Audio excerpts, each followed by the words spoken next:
আমাদের সম্মানিত শিক্ষক জনাব মোহাম্মদ খোকন।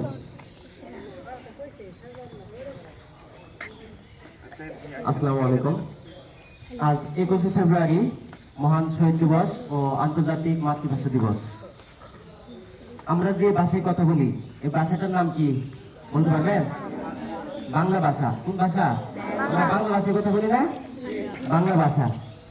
1952 সালে যখন তৎকালীন সরকার পাকিস্তানি সরকার আমাদের এই বাংলা ভাষাকে উর্দু করতে চেয়েছিল, উর্দু ভাষায় কথা বলতে হবে, উর্দু ভাষায় আমাদের রাষ্ট্রভাষা হবে, বাংলা ভাষায় আমরা কথা বলতে পারবো না। আমরা জন্মের পর থেকে কোন ভাষায় কথা বলি? বাংলা ভাষায় কথা বলি।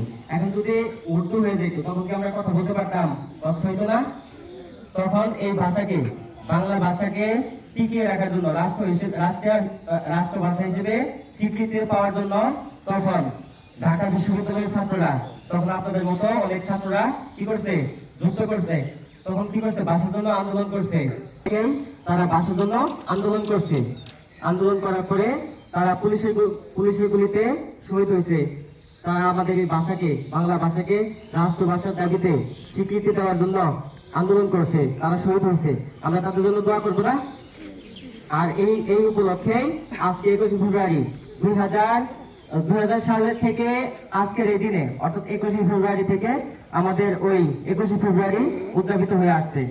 আমরা কি তাদের জন্য দোয়া করবো? বলেন, দোয়া করার দরকার আছে না?